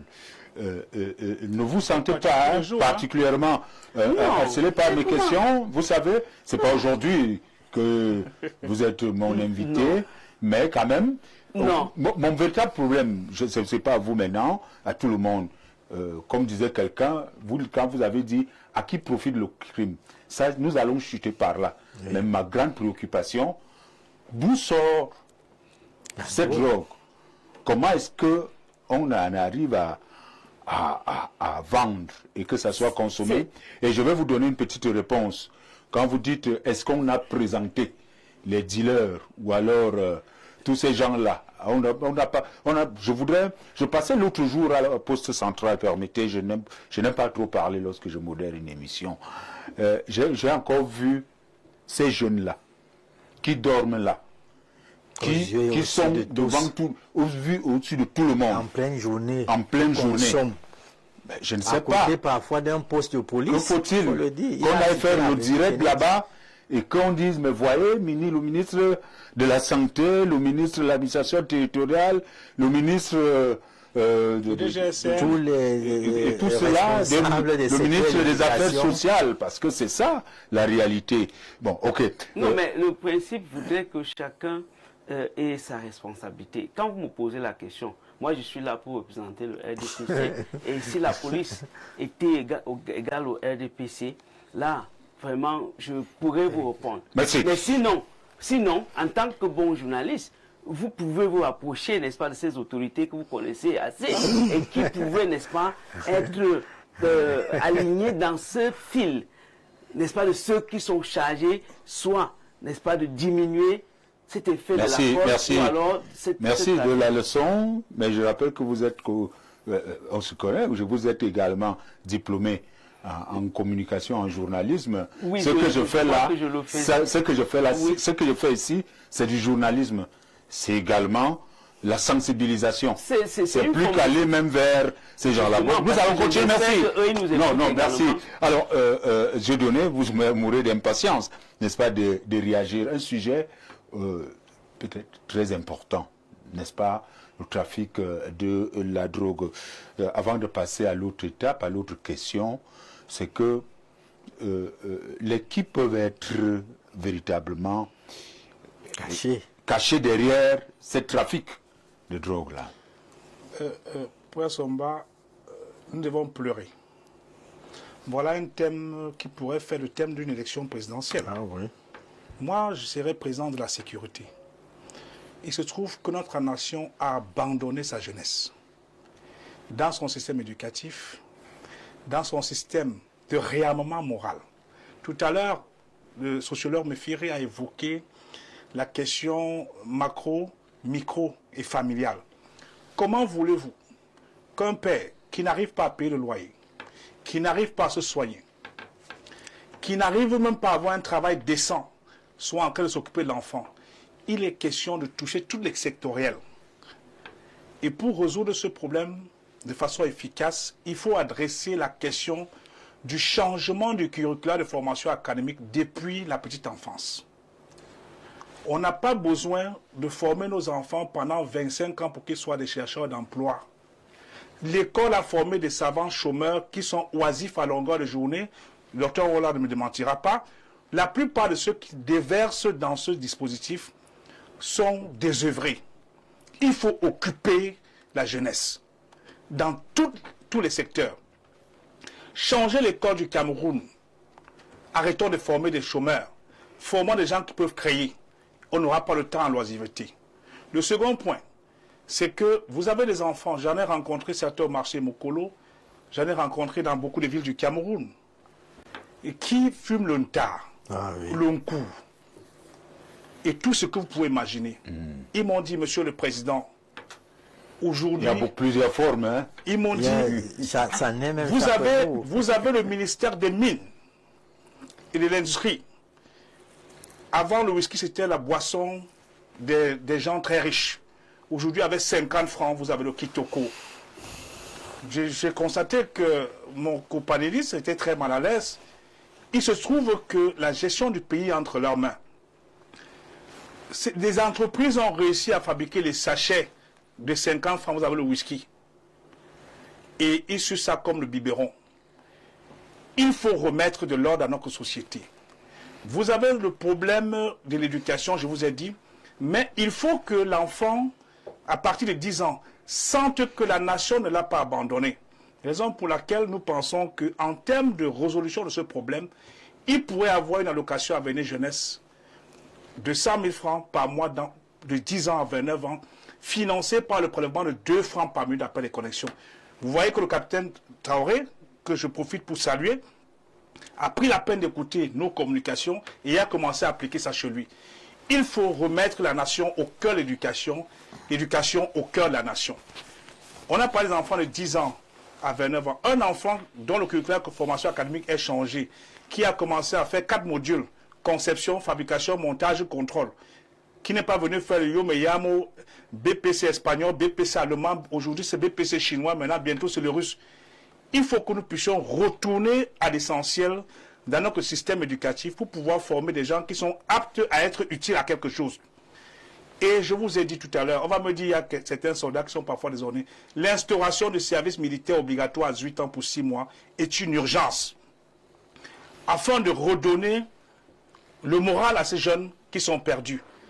Tout à l'heure, vous avez évoqué les enfants de la cathédrale.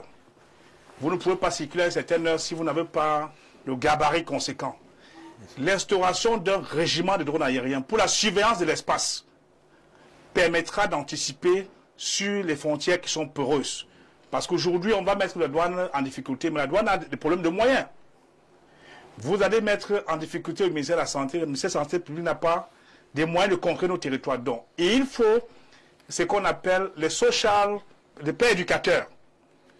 Parce que tout réside au niveau de l'éducation. Si vous n'avez pas la capacité de créer dans des communautés, des community workers, qui permettent de pouvoir sensibiliser les uns les autres, on ne peut pas arriver à trouver une solution. Donc, pour me résumer, le service militaire obligatoire à 8 ans pour 6 mois est une nécessité. L'instauration d'une allocation avenir jeunesse, l'instauration d'un acompte crédit logement. Parce que pour un parent qui a les moyens de se soigner, d'avoir un logement décent, d'avoir un travail décent, il aura le temps de s'occuper de sa famille. Et il y a un autre point que vous oubliez. Nos médias, notre culture, notre camerounité est bombardée aujourd'hui par les médias internationaux qui nous diffusent des choses que vous ne pouvez pas imaginer.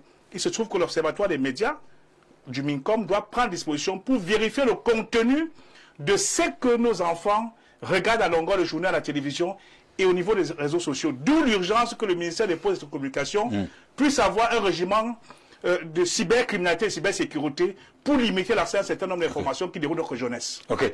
Alors, avant de trouver, vous avez donné quelques esquisses de solutions. Avant, n'est-ce pas, ces esquisses de solutions qui viendront également certainement de votre ONG. Alors, docteur, on l'a, il faut quand même se poser la question, comment ça fonctionne et quelles peuvent en être les conséquences?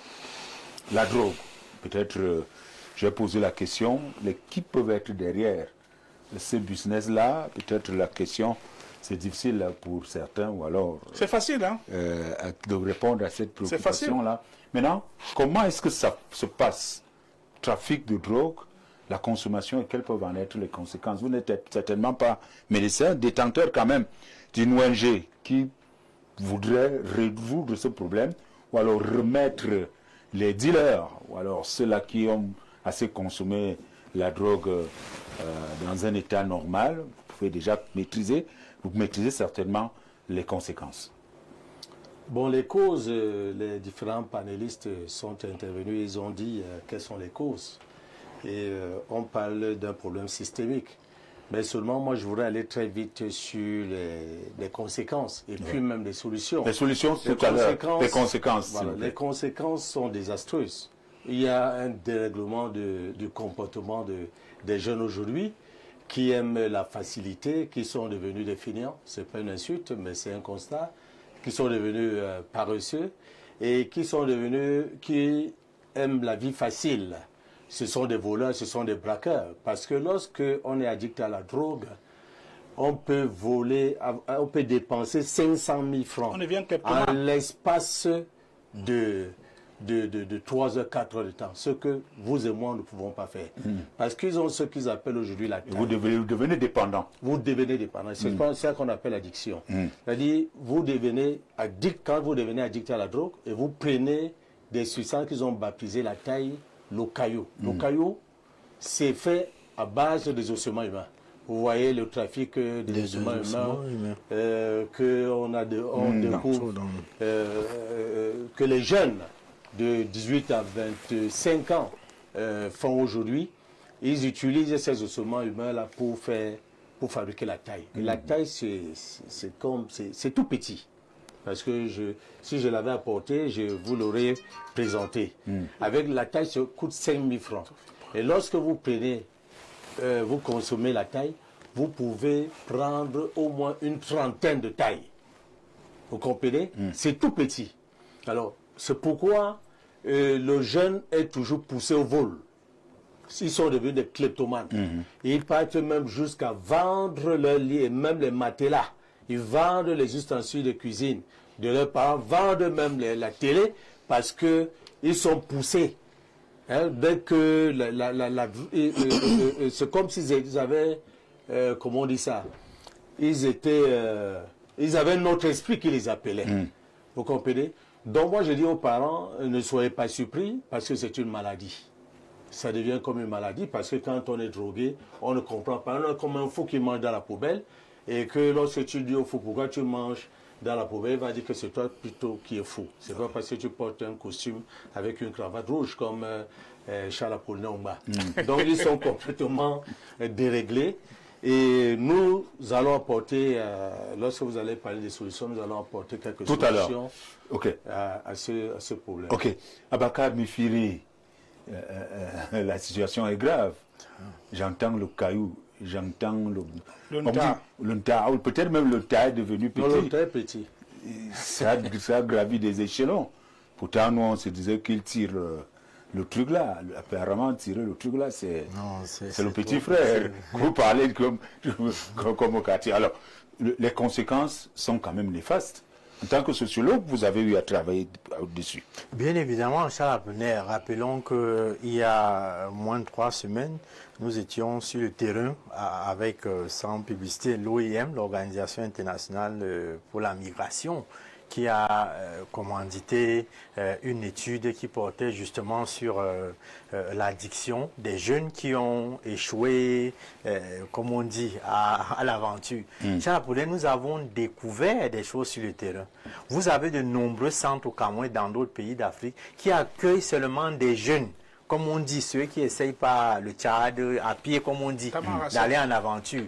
Charles Apollinaire, je vous assure, ne peut pas vous expliquer. Donc, face à ces difficultés, parce que les jeunes s'engagent, des jeunes Camerounais, ils prennent la route à pied, Charles Apollinaire, avec tout ce qui va avec. Ça crée des lobbies de prostitution dans tous les sens qui vont. Donc, quand on vous explique comment les jeunes partent du Cameroun pour arriver au Maroc, dans l'espoir maintenant, à partir du Maroc, de traverser, comme il dit Charles Apollinaire, vous ne pouvez pas imaginer. Au Cameroun, il y a de nombreux centres. Donc, qui accueillent seulement les jeunes qui ont échoué l'aventure, comme on dit, et qui sont devenus addicts à la drogue. Donc, sur le terrain, nous avons donc découvert que justement le contexte de précarité qui est le nôtre pousse les jeunes, par exemple, à l'aventure. Parce qu'un jeune qui part du Cameroun, parfois avec 90 000 en poche, mais qui a le rêve qu'arrivé en Espagne, sa vie va changer. Et c'est lors dans ce circuit, à partir du Cameroun à pied, passant des nuits partout, allez, ça commence là. On s'initie à la drogue. Nous avons vu Charles Apollinaire, des jeunes pour certains qui avaient déjà atteint un certain niveau de névrose, puisque nous parlons des conséquences. C'est d'abord ça, les problèmes de santé mentale sont devenus plus accrus au Cameroun du fait justement de la consommation de la drogue. On ne peut pas citer aujourd'hui, le docteur a cité la kleptomanie, mais toutes les formes de dérèglement mental, de perturbation, etc., les déphasages du comportement sont liés justement essentiellement à la consommation de la drogue. Dès qu'un jeune, le plus souvent non préparé, touche à la drogue, la première conséquence, c'est l'impact négatif sur sa santé mentale. Les questions de bipolarité et toutes les autres formes de névrose qui parfois même s'achèvent par des psychoses sont liées justement à cette consommation de la drogue. Et là, Charles Apollinaire, on peut comprendre que lorsqu'on peut négliger autant la jeunesse, Charles Apollinaire, il n'y a pas d'autre mot. C'est totalement inhumain. En quelques minutes, vous pouvez rassembler un bataillon de jeunes désœuvrés. Donnons à notre jeunesse la possibilité de se sentir à l'aise. Je voudrais d'ailleurs dire merci de là où il est auprès de nos ancêtres, le président Aïdjo. En instaurant la semaine de la jeunesse, c'était pour réconcilier la nation avec elle-même, donner à la jeunesse la capacité de rêver. Aujourd'hui, la semaine de la jeunesse est devenue, permettez-moi l'expression, le bibotolo. Les gens font la semaine de la jeunesse pour faire. Combien de jeunes ont été détectés au cours de la semaine de la jeunesse? La dernière fois, on a lancé les journées portes ouvertes. Je suis allé dans un lycée technique, Charles, j'ai vu que dalle. Les enfants font des sujets de mémoire, de recherche à l'INSEC, à Polytechnique, dans les lycées. Qu'est-ce que les projets de mémoire deviennent? Ça rentre dans les tiroirs, certains professeurs vont utiliser pour publier dans les revues scientifiques étrangères. Il faut donner les moyens de création, d'où l'urgence d'instaurer une allocation à venir jeunesse et des primes de recherche depuis la maternelle. Parce que l'école ne commence pas seulement à l'université, l'école commence depuis la maternelle. Et tous les enseignants doivent être traités en termes de primes de recherche pour que nous puissions nous remettre au devant de la scène et être un pays véritablement leader. Et l'instauration de services militaires obligatoires à 18 ans pour 6 mois dans ce pays est une urgence. Parce que le réarmement moral a affiché le camp. Il faut durcir la sécurité. Le régiment des drones aériens, si nous avions un régiment des drones aériens qui surveillait l'espace de notre pays, on n'aurait pas de jeunes qui sont dans des petits groupes de dealers qui fument le coup, le tar. Le docteur dirait que maintenant c'est le caillou. Je n'ai jamais vu ça. Je vais te montrer. Ils disent qu'ils tapent le caillou. Non, non. Une table au cas. Et Tape le caillou. il y a une autre forme de drogue que vous avez oubliée. Une vague de gens perdus qu'on appelle influenceurs sur les réseaux sociaux. Ah oui. C'est une autre drogue. D'où l'urgence d'instaurer un régiment de guerre cybernétique. Parce que ces gens ont envahi les réseaux sociaux et conduisent notre génération vers des milieux qui sont inacceptables. Donc du coup, nous proposons l'instauration du régiment de guerre cybernétique sur les réseaux sociaux et le service militaire obligatoire à 18 ans pour 6 mois. Okay. Et le changement de curriculum et formation académique avec tous les primes que cela va entraîner. Merci. Pour qu'on ait une société solide. Ok. Godfrey, la situation est grave. Hein? Je veux dire, ici nous décrions la situation au niveau des enfants. Je rappelle que même les parents sont ici aussi dedans. Parce que peut-être ils ne sont pas contents quand je l'ai dit. Mais il y a les parents, parce que il y a des femmes qui se sont plaintes. Hein? Celle-là vient vous dire, je ne comprends plus mon mari. Est-ce qu'elles-mêmes ne prennent pas? Bon, c'est vous qui le dites, j'ai prié. Alors, la situation, elle est assez grave. Conséquences, solutions? Oui, monsieur Apollinaire, c'est une situation assez grave, mais elle n'est pas particulière ou alors elle n'est pas propre au Cameroun. Le discours, Vous savez bien, si ça n'arrivait pas à l'Apollinaire. Que ce soit en France et que ce soit en Allemagne, à longueur de journée, on voit des élèves qui tirent sur les enseignants et la consommation... Et qui tablent au caillou. D'autres qui s'injectent même. Oui, bon, pour dire que c'est une préoccupation qui n'est pas seulement... le Cameroun ne fait pas une particularité. C'est une préoccupation qui est pratiquement mondiale. Et aujourd'hui, lorsqu'on parle des différentes formes de la drogue et comment est-ce que ces drogues-là entrent, oui, voilà quelqu'un qui au moins travaille sur, le docteur qui travaille sur le terrain et qui nous parle du caillou. Bon, moi j'ai entendu parler du caillou, mais je ne savais pas de quoi ça venait. Maintenant, si on il ne parle casse pas, il tape le caillou. On parle des ossements humains et autres. Vous comprenez que c'est quelque chose qu'il faut chercher vraiment à la source. Comment est-ce qu'ils font pour avoir ces ossements humains? C'est une préoccupation qui ne concerne pas un individu. C'est tout un système. Et lorsque je parle du système, ça part de la cellule familiale jusqu'à toute autorité qui, n'est-ce pas, de par son pouvoir, peut intervenir dans la chaîne. Vous savez, la société, c'est une chaîne. Et lorsqu'on parle de la conséquence, il faut voir le niveau, l'abandon. Moi, je connais des étudiants aujourd'hui que j'ai eu à Téni et qui aujourd'hui ne ressemblent vraiment à rien parce qu'ils sont lancés vraiment dans ce domaine-là. Donc, il y a un problème de sensibilisation. Il y a un problème de sensibilisation. C'est bien qu'on multiplie autant d'associations qui peuvent travailler dans le domaine pour réduire. Parce que c'est un phénomène pratiquement mondial. Dans certains pays, lorsqu'on veut détruire le système éducatif, il y a généralement ces infiltrations. Et à plusieurs reprises, on s'est rendu compte que ces drogues même, on pouvait trouver des bics. Vous voyez un stylo. Et à l'intérieur de ce stylo, il y a de la drogue. Parfois même les pains. Il y a plusieurs formes. Et lorsque s'il faut venir sur les solutions, il faudrait que les parents prennent les responsabilités. Il faut fouiller le sac de l'enfant dès le départ de la maison et au retour. Et puis, que ceux qui sont en charge, la police, heureusement qu'au Cameroun, nous avons des commissariats spéciaux qui sont chargés, n'est-ce pas, de traquer, n'est-ce pas, que ce soit ceux-là qui sont impliqués dans cette chaîne de distribution de la drogue, ou alors détecter ceux qui sont concernés par la drogue. Nous avons également des cliniques de désintoxication. C'est une autre information de plus. Et puis, le travail que nous faisons ici, je crois, autant de missions que celles-ci permettront peut-être, n'est-ce pas, à sensibiliser de plus en plus la société. Merci. Alors, docteur, avec vous, nous commençons à trouver quand même des solutions qui ont été proposées ici. Le président du parti, le candidat à la présidentielle, a dit ce qu'il pouvait faire.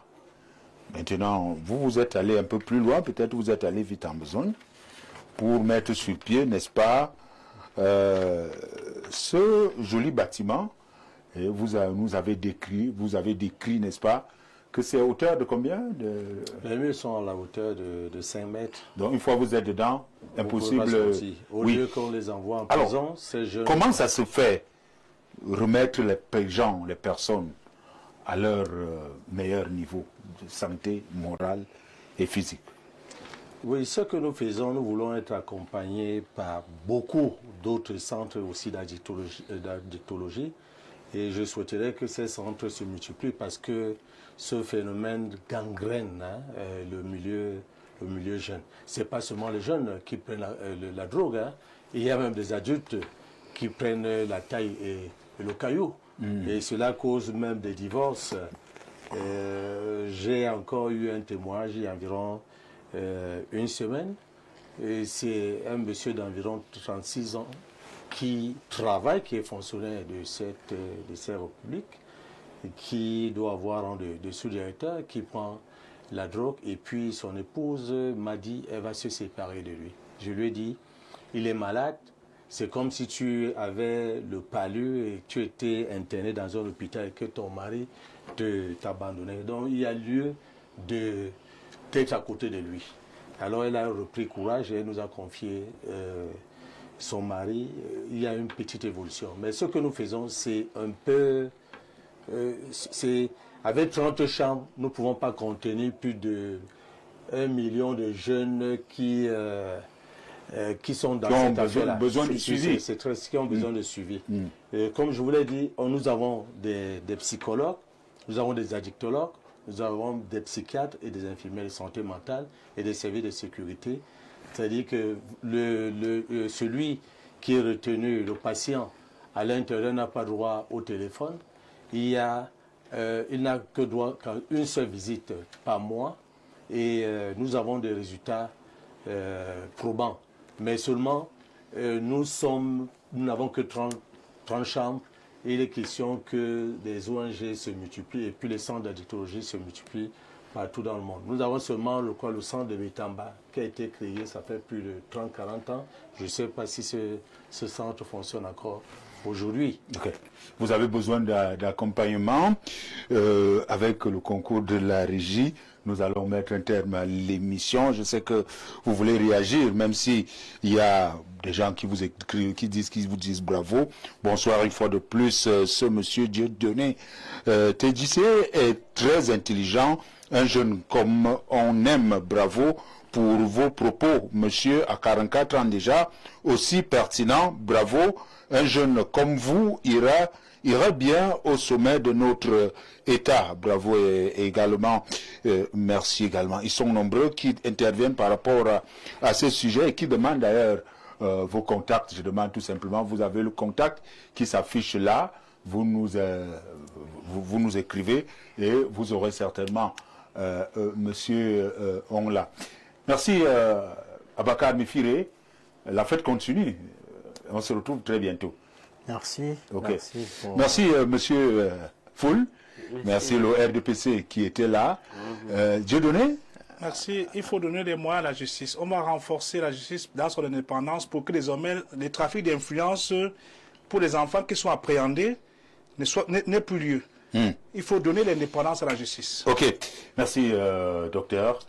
On se retrouve très bientôt. bientôt, c'est un plaisir. Ok. Merci également à toute l'équipe, à Laurie à la réalisation, à la régie et également à tous ceux-là qui nous accompagnent. Vous aussi, les téléspectateurs, mesdames, messieurs, ne manquez pas les grands rendez-vous dans quelques instants. À 19h, ce sera le journal en anglais et à 20h, retrouvez Nadège Fodje pour le grand journal en français. Rendez-vous à ne pas manquer à 21h avec Cabral Libi ou alors avec Jean-Jacques Zé qui va donc recevoir Cabral Libi, candidat déclaré à la présidentielle 2025. D'ici là, restez scotchés Info TV et surtout bon week-end.